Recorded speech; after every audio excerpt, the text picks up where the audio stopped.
So the next part of this video is going to be more of just resources. That's what the rest of this part of the binder and this part of the video is going to be. And then I'll go over what I'm actually going to be adding to this binder. So I had already talked about that form or the resource that I got from Kate Masters on the myasthenia gravis for the internist. It just goes over everything you can think of with MG, and it's just another resource which I think is helpful. Especially when it comes to different ways of detecting if someone's going into a crisis or having an exacerbation. I actually utilize this, and when I was in the hospital last year, I could not talk during my exacerbation, so my speech got so bad, and I was able to show this and request that these tests were done to check my breath count because they were going off my oxygen, which it wasn't the best, but it wasn't terrible, so they weren't raised to concern. But once they tested my breath count, they realized how much I really could not breathe. And I found it very helpful because they were like, oh crap, this is really happening. Because again, most ERs, especially in small towns like I live in now, are not familiar with patients with rare diseases like this. I am fortunate that my neurologist is actually the on-call neurologist for our ER up here, and he is very quick to help out with whatever. But yes, so that is something that I can include in resources. And then I have, again, all of these resources are readily available on the MG Foundation website. I just printed them, but I felt that they were important because this binder wasn't just for medical records. Out of breath, y'all know. Wasn't just for medical records. It was in case I was having an emergency and I needed to be able to say, this is what's going on and this is what I need to have done.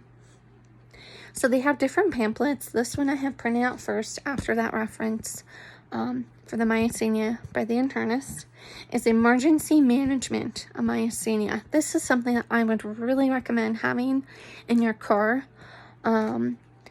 especially if you frequently go into crises or you just really have been fluctuating. Honestly, just in general, you never know if or when it will happen. But it's good to have because it runs through the things for the emergency crew to do and look for and how they can assist in treating you emergency-wise.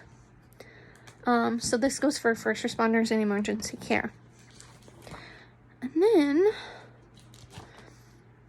I have another one that's printed for emergency management of myasthenia.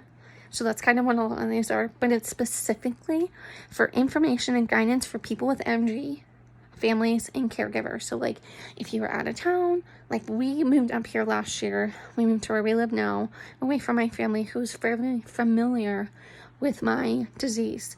And we felt it was very necessary to have resources like this for family members so they can understand if I'm having a moment, like having now my speech starts really giving out, or more so my breathing, and I really start showing symptoms of not doing so great, that they can reference this.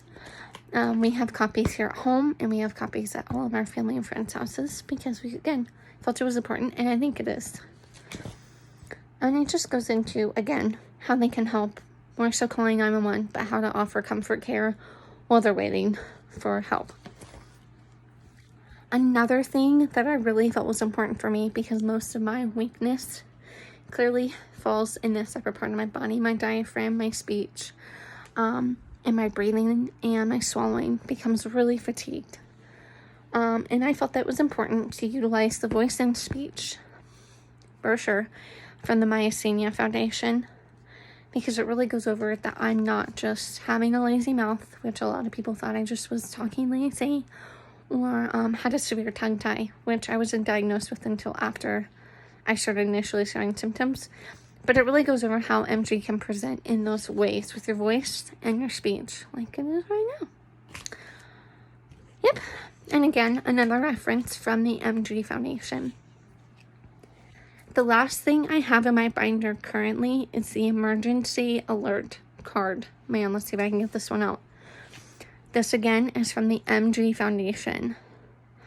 You just fill it out with your current medications. Again, mine needs to be updated.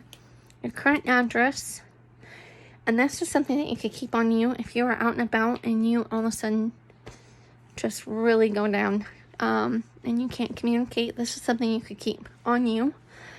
and show to someone who can offer assistance in calling 911, whatever it may be, getting in your medication if that's what you need. And it explains what's going on and the disease that you have. Same thing if you're on Rituxan or Solaris, you carry those patient cards in case you have a reaction. It's the same thing, just with MG. And I have lots of those cards. Yeah, so some things that I actually, well, I'm going to go over in the next video what I want to have in my binder when I update.